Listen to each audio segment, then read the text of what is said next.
Well, I thought I'd just do a quick little video on these rubber trims here on the B Series Falcons. When I see these cars in the car parks a lot of the time, I see there's a big gap here.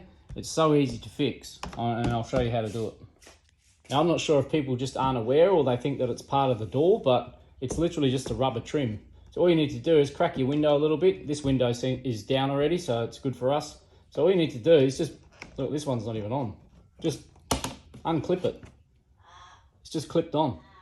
Then to fix that gap that's here, you just slide it on and push it up so it's flush with the window channel on the back. Just like that. And clip it back on.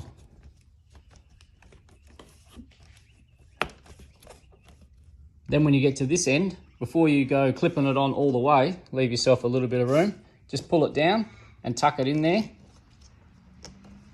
Doing this with one hand. Just tuck it in behind that trim.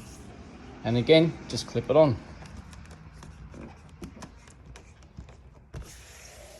That's it.